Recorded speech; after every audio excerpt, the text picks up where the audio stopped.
Почитувани гледачи, добре дојдовте во втората сезона од емисијата Мој став на фреквенцијата на М телевизија.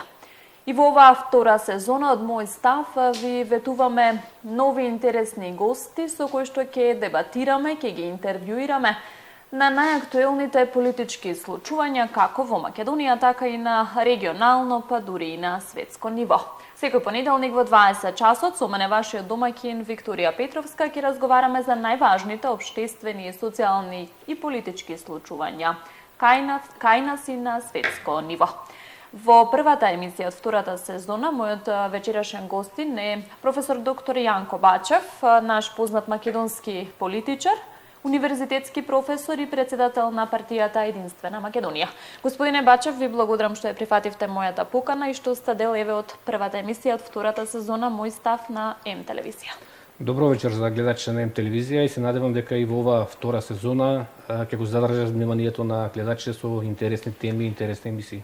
Токму така, во мојата најава не напоменав за што ќе разговараме, меѓутоа еве накнадно за тоа разговараме и се потсетуваме на референдумот од 2018 година за кој што вие ќе кажете дека е неуспешен, како што ќе кажат и повеќето од граѓаните кои што излегоа тогаш, односно противниците сметаат дека референдумот не бил успешен бидејќи не бил постигнат цензусот. Меѓутоа, нешто за тоа малку повеќе на почетокот ќе дадеме фокус на Националниот блок Македонија бойкотира, впрочем блокот кој што беше составен чинам од многу организации, политички партии, меѓутоа предводен токму од вашата матична партија на која што и сте председател Единствена Македонија. Како се формираше блокот и се она понатаму што се случуваше, ќе сакаме да слушнеме нешто повеќе од вас. Така како што рековте во најавата, ова е за мене исклучително голем ден за македонскиот народ и државјаните на Република Македонија. Не е претерано ако кажам дека дури овој ден можеби треба да се прогласи за национален празник во Република Македонија, ден во кој што македонскиот народ и поголем дел од државјаните на Македонија кажа едно големо не за членството во НАТО, бидејќи познато ни е како беше срочено референдумското прашање, дали сте за договорот со Грција и за членство во НАТО и во Европската унија. И познато е, и вие во најавата кажавте, референдумот беше неуспешен. Имаше излезност некаде со сите притисоци што ги правеше власта, некаде 36,9%. И сега околу Националниот блок Македонија бойкотира. Ние веднаш по склучувањето на овој договор, тоа е 17 јуни 2018 година, кога беше во Нивици потпишан договорот, веднаш како национална партија со која што преденствено се грижи за македонски национални интереси, веднаш презедовме иницијативи, го свикавме извршниот и Централниот комитет на партијата и донесовме одлука да се формира национален блок. Во тоа време кај нас беше дилемата дали да се оди со бойкот или пак да се повика народ масовно да излезе и да каже не на договорот, меѓутоа бидејќи ние бевме свесни дека кога власта од позиција на власт го организира референдумот, многу е тешко да се успее бидејќи власта има многу механизми за притисоци, има многу финансиски средства од буџетот, има многу притисоци пред администрацијата, луѓето кои што примаат социјална помош, тоа е една огромна бројка на луѓе кои што треба да се изјаснат, да гласаат за време на референдумот. И така ние бевме свесни дека тие притисоци ќе се случат, што е факт дека после се обестинија од кога почна референдумот и ние во тој момент сметавме дека најдобро да го повикаме народ да не излезе, да го бойкотира референдумот и на тој начин да ја покажеме на власта што мисли народот за тој договор. И во тоа време ние, значи, како Единствена Македонија направивме еден национален блок со 84 организации, Единствена Македонија како партија и 83 здруженија од земјата и од странство кои се здруживме во тој блок и донесовме меморандум за стратешка соработка во чии рамки предвидовме формирање на кризен штаб кој што ќе води кампања за бойкот на референдумот и во тој момент, значи, нашата кампања беше насловена како Македонија бойкотира, а од друга страна беше кампањата на власта насловена како излези за Европска Македонија. Така што на политичката сцена, општествената сцена во Македонија се кристализира две кампањи. Едната ја водеше Националниот блок Македонија бойкотира, што кажав, предводен од Единствена Македонија, и втората од власта насловена како излези за Европска Македонија. И тогаш, значи, ние кампања беше таа стратешка соработка воспоставена и само после тој кризен штаб, значи како оперативно тело ги утврди сите механизми, начини на водење на кампањата и после во наредниот период, значи тој кризен штаб ја водеше кампањата. Кој се беше вклучен во овој блок и Па тука, како што спомнав, имаше 84 субјекти, партијата Единствена Македонија и 83 здруженија национални патриотски, што е многу битно сега да спомнам, не само од земјата, него и од странство, од Австралија, од Канада, од Америка, од Европа. Значи имаше едно семакедонско така обединување, се обединувавме околу една точка, тогаш немаше политика, бидејќи ова беше прашање не за политика, не за една влада, туку ова беше прашање за сите македонци, бидејќи познато е дека нели со тој договор се брише името, идентитетот, историјата и традицијата на македонскиот народ и од тука направивме едно покрупно семакедонско масовно обединување. 30 септември 2018, 30 септември 2024 година, 6 години. Од оваа временска дистанца денес, вроди ли со плоцето на кое што го правеше блокот? Па видете сега, Македонија бойкотира? ние во тоа време, значи, од јуни месец 2018 година до јануари месец 2019 година, кога се беше променет уставот, во тие 7 месеци водивме кампања буквално секој ден. Тогаш плоштадите, булеварите низ Македонија практично беа нашиот дом. 7 месеци ја водевме таа кампања низ Македонија со тој брендираниот автобус, значи што бевме препознатливи во јавноста и на моје, така да кажем, големо задоволство, значи ние успеавме. Сега чувствата кај мене од тој референдум се помешани. Од една страна е чувството на задоволство што референдумот беше неуспешен. Меѓутоа, од друга страна, кај нас се уште тлее таа горчина, бидејќи не успеавме да спречиме промена на уставот.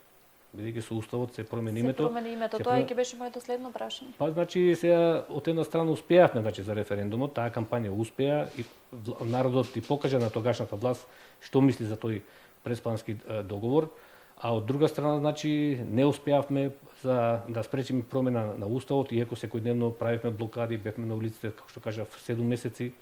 Првично како Македонија бойкотира, а после референдумот од 30 септември значи се преименувавме во Македонија блокира и тогаш водевме кампања за да спречиме промена на уставот, меѓутоа како што кажав, во тој дел не успеавме, меѓутоа сега што е многу битно, таа битка продолжува бидејќи овој договор има свое формално правно значење, иако власта во тоа време ја игнорираше референдумската волја на народот.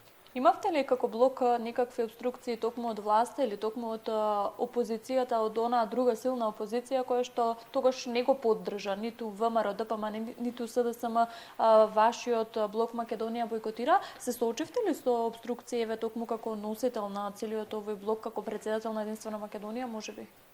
Па сега тука малку можеби нескромно ќе делувам, ќе кажам дека ова што ние го направивме во тоа време е прв пат една кампања наспротив власта да води, да кажеме, една помала партија со здружени македонски организации, бидејќи ние 30 години гледаме сите тие препукувања се меѓу ВМРО, ДПМН и СДСМ.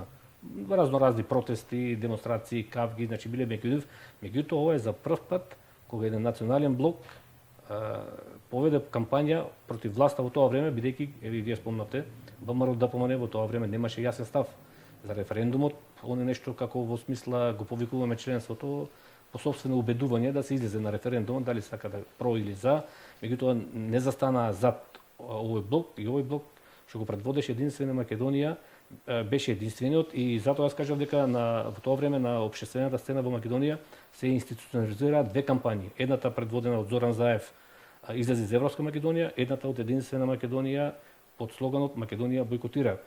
И на крај во тоа време значи познат е исходот, македонскиот народ победи во таа кампања и сега што го кажавте после ние отколку во јавноста значи излезе го видовме тоа едно досие што го водела службата за државна безбедност, власта дебело ја злоупотребила службата или тајната полиција по народски кажано, значи ние сме биле цело време под оперативен третман на службата за државна безбедност, биле преземани против нас и против мене лично неколку оперативни мерки, како што е тајна контрола на телефон, тајно аудио и визуелно снимање, значи цело време и тоа досие преку некои канали кои што ние го видовме, таму јасно кажува дека тие мерки што биле преземани бе нас против нас немаат никаква основа и на крај се виде дека доколку имало нешто незаконско, значи требаше да следат постапки. Меѓутоа тоа било чиста политика, политизирање на случајот, а најголема потврда за тоа е што откако јас го добив тоа досие, поднесува тужба до управниот суд и еве има правосилна пресуда во која се кажува дека неосновано се преземени тие мерки против мене на тајно следење и прислушкување за време на кампањата. На кампањата, значи, и тие притисоци беа еден вид, значи, исто така многу од нашите тие активисти ни кажуваа дека биле повикувани по информативни разговори во тоа време. Сега не сакам се навраќам тука, ние имавме бројни, да кажеме така, секојдневни притисоци со пирење на автобусот од страна на полицијата, разни проверки, меѓутоа тоа беа ситни инциденти, веќе сега не е добро да се навраќаме. Меѓутоа суштинско е што службата за државна безбедност, која што треба да се грижи за државата и за народот од контраразузнавачка заштита, да ја штити од странски шпиони, меѓутоа нас она ги следува домашните политички противници и тоа е еден голем срам, една голема дамка во тоа време и на тогашниот премиер Заев и на службата кои што неосновано, значи не следели и не прислушувале. Значило ли можеби тогаш дека партијата на власт или конкретно СДСМ се исплаши од тогашниот моќен блок Македонија бойкотира? Па јас кажав дека они тоа нема да го признаат. Секој пат сега вие ако поставите тоа прашање во СДСМ, они ќе кажат дека тие се мала партија, минорни здруженија, факт е дека тој блок ја победи марионетската власт во тоа време и потврда за тоа е што дека они нешто беа уплашени, дека беа силно уплашени. Факт е дека во референдумот беше на 30 септември.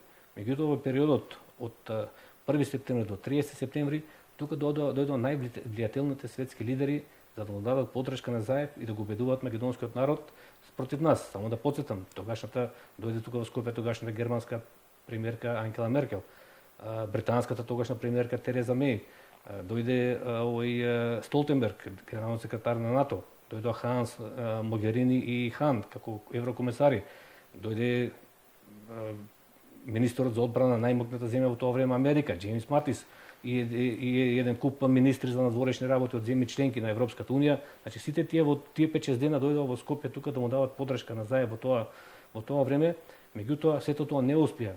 И не успеа и они нивната кампања сега се веќе признаваат во приватни разговори дека сгрешиле, они нивната кампања базира на антируска основа. Значи игра на таа антируска карта што им беше погрешен момент, а што нас во тоа време не одеше во корис кај народот и на крај се види дека таа наша кампања вроди во плод и како што кажав, значи од најкомпетентно место Државната изборна комисија потврди дека референдумот е неуспешен и тоа е многу битно за во Македонија се знае, тоа има свое формално правно значење во иднина кај секоја власт која што би покренала постапка да се поништи Преспанскиот договор. Што значи тоа од денешна перспектива па понатаму? Па без разлика што власта ја игнорираше референдумската волја на народот, јас кажав, значи тој договор сега од лошата страна е што со него се брише името, идентитетот, историјата и традицијата на македонскиот народ, меѓутоа добрата работа е што тој договор е ништовен според меѓународното право. Тој е ништовен, само треба една храбра власт која што да кажеме би ја покренала таа постапка бидејќи има неколку меѓународно правни основи по кои што може да се поништи тој договор. Еве јас да кажеме покрај на политички и на научен план се занимавам моја потеса специјално од меѓународно право.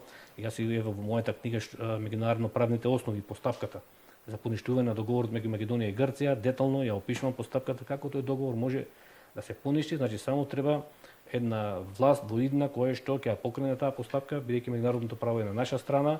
Тука не се прави ништо спектакуларно, не утре ако покренеме постапка нема за тоа НАТО да не нападне или да како што тоа сега се замајава јавноста ако се поништи договорот, ќе има немири, ќе има тензии, тоа не е точно. Значи тоа е една вообичаена постапка во меѓународното право. Еве сега да кажеме една Палестина успеа против Израел во Обединетите нации пред година дена, значи кај што се донесе пресуда од Меѓународниот суд на правдата кој што кажува дека израелското присуство таму е нелегално и окупаторско, без разлика што против таа резолуција на Палестина застанаа и Америка, и Канада, и Франција, и Англија, бројни, меѓутоа другите земји во Обединетите нации гласаа на страната на Палестина. Примерот е како илустрација како малите земји можат преку меѓународното право во најзначениот дипломатски и политички центар во Обединетите нации да се изборат за своите права. Значи треба само една власт која што ќе го поништи овој штетен договор за Македонија. Неколку пати го споменавте поранишниот премиер Зоран Заев, меѓутоа и тој неколку пати лично на пресконференција ве обвинуваше дека сте финансирани од руски пари, дека сте руски инсталации овде. Како ќе го прокоментирате тоа? Па јас себе спомнав, значи власта во тоа време се определи кампањата да ја води на антируска основа. Јас себе тука можам децидно да кажам да кажам дека нема никакви руски пари, никакво руско влијание. Значи ние сме автентична македонска партија, патриотска национална партија која што се бори за македонските интереси и која што тоа го правиме само за да ги заштитиме македонските интереси. Меѓутоа власта водеше, како што кажав, Балкана кампања, незаконски во тоа време се земаа од буџетот 3,5 милиони евра.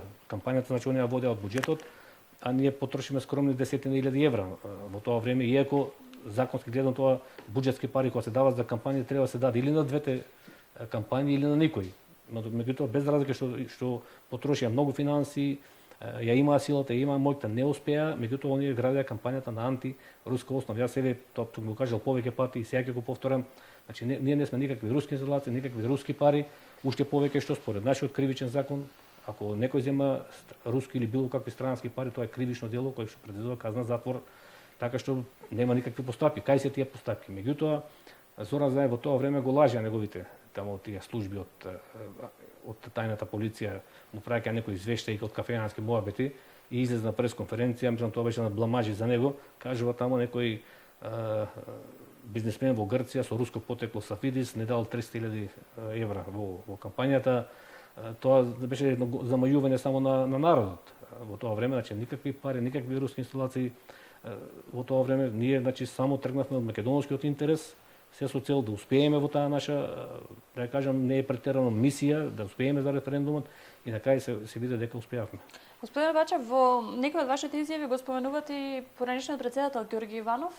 Велите дека во тоа време можело да се спречи промената на името во Обединетите нации, доколку Иванов не се приклучил на предавството на Заев. Зашто конкретно мислите?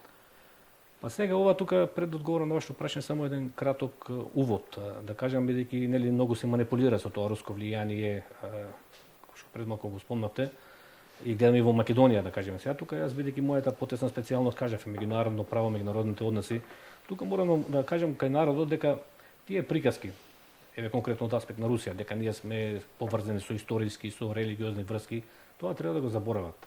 На меѓународната сцена не игра никаква улога таа блискост меѓу народите. Значи, од памти век тоа е запишено и денеска важи, и во иднина ќе важи. Државите на меѓународната сцена се раководат од својот интерес. Значи нема ни пријатели, нити непријатели вечни, има само вечен интерес.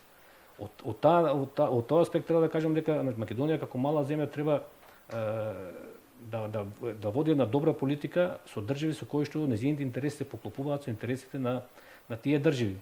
Тие приказки дека ќе дојде Русија тука нас ќе не спаси, дека ние сме со блиски историски религиозни врски, едноставно се не држат вода, се неосновани. Па има ли сега поблиски од украинците, од русите? Тие се пептен блиски, ист народ. Еве се испотепаа меѓу себе. Има ли поблиски од времето во Југославија бевме братски народи?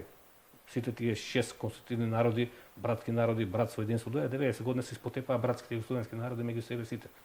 Значи во политиката треба да се води сметка за сопствените интереси. И сега Македонија како мала држава, не само Македонија, и другите помали држави може да бидат и екстремно богати, еве да кажеме некои минијатурни држави како Луксембург, Лихтенштајн, Швајцарија или Норвешка или Шведска, тие имаат добар стандард.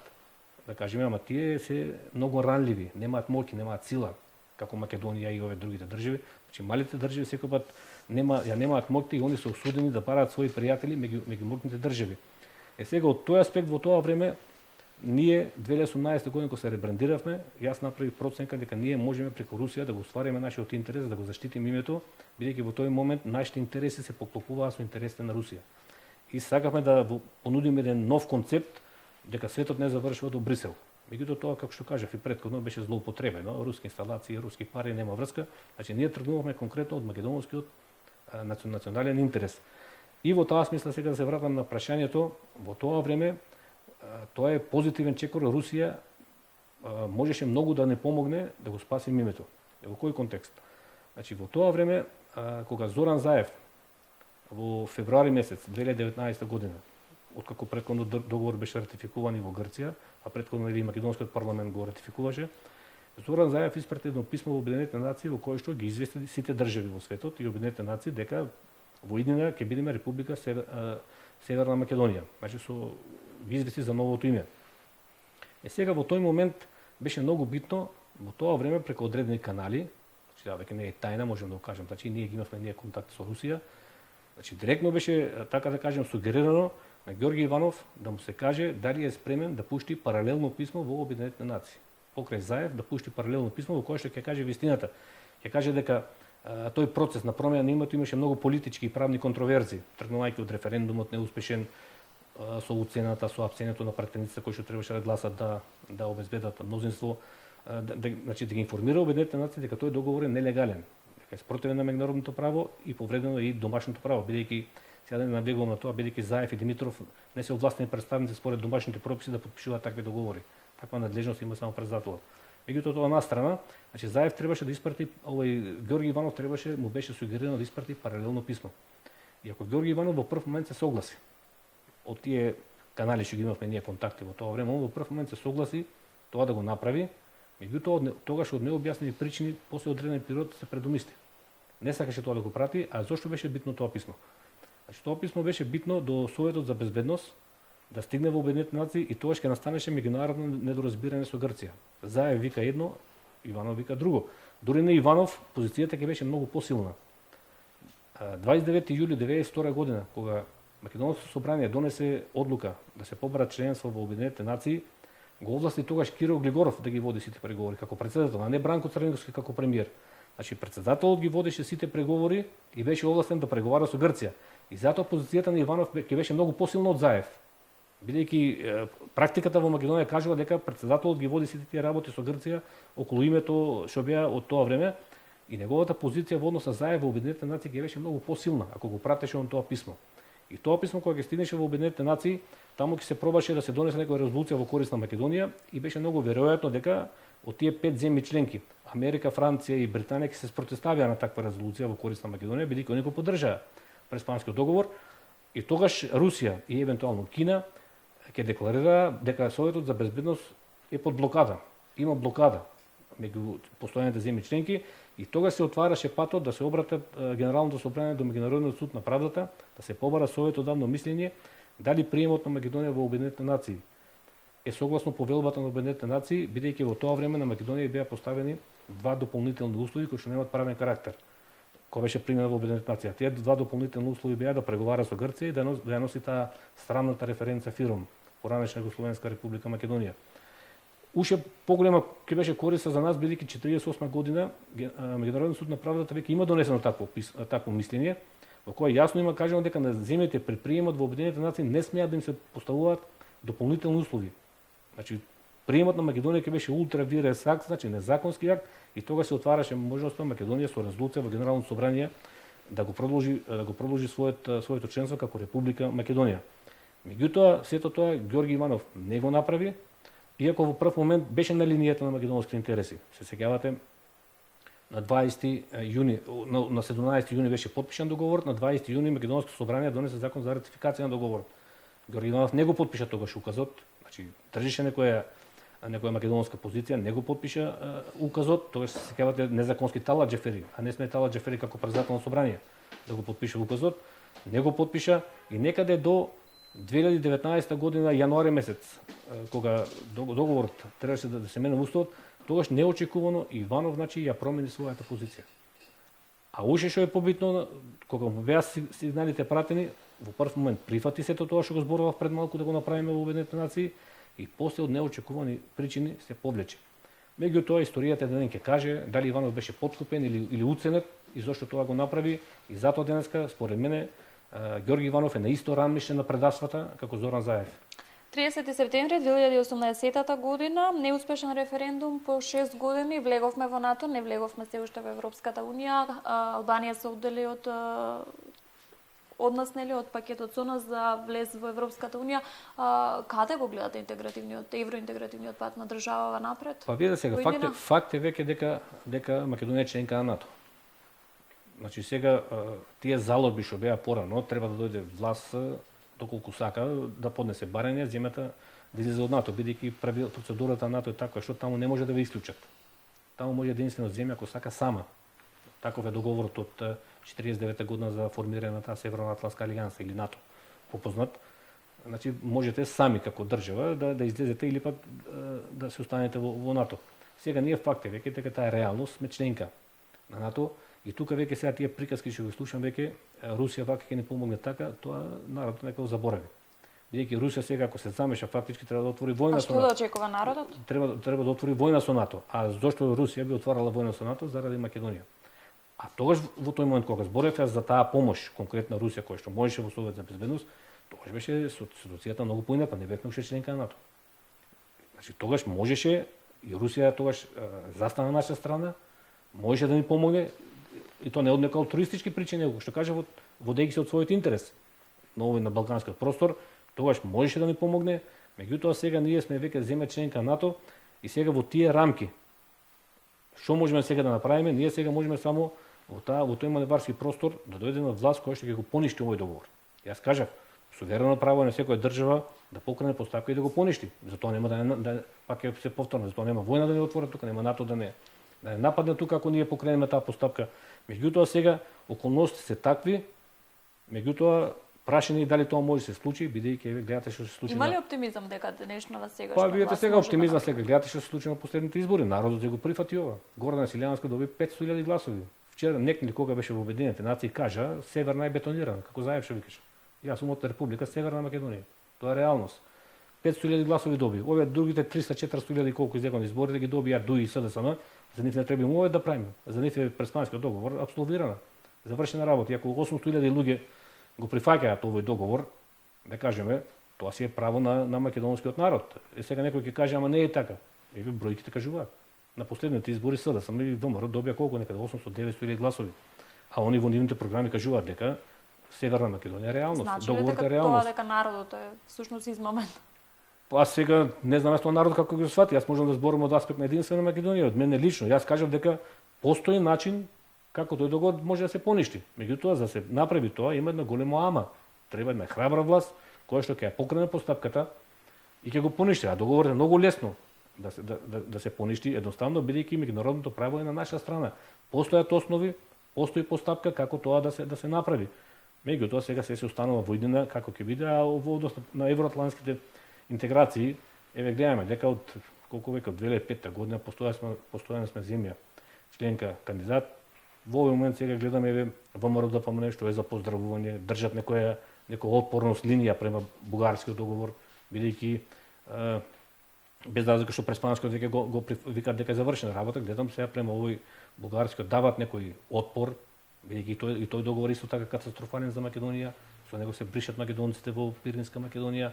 Значи тој е штетен договор, самобитноста на македонскиот народ е доведена во прашање, се негира јазикот, културата.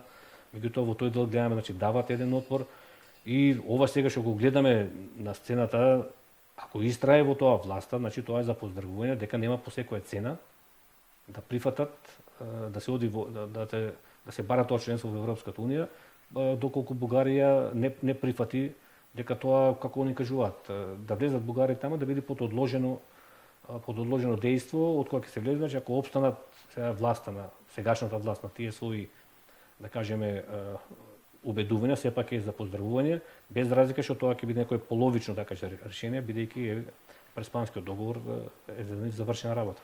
Господин Бачев, ви благодарам за тоа што ја прифативте мојата покана. Ви благодарам што ја одбележавме 6 годишнината од референдумот за кој што велите дека имате голема заслуга вие и Националниот блок Македонија бойкотира за тоа што истиот беше неуспешен во 2018 година. Ви благодарам уште еднаш за гостувањето. Се гледаме со други теми во нека наредна емисија. Јас благодарам за можноста, значи да ги кажам нашите ставови и сега ова да не се свати како некој песимизам на крајот што го кажавме, значи битката се останува. Договорот е ништовен, се останува борбата за Македонија. Дали ќе се успее, ние ќе се бориме, дали во тоа ќе успееме, значи ќе каже самиот народ. Мој став со професор доктор Јанко Бачев, македонски политичар и универзитетски професор. Разговараме за 6 години од неуспешниот референдум од 2018 година со прашањето дали сте за влез во Европската унија и НАТО со прифаќање на договорот помеѓу Македонија и Грција. Почитувани гледачи, овде ќе ви се заблагодарам за вниманието и ќе ви најавам наша наредна средба токму наредниот понеделник во истиот термин. Ве поздравувам.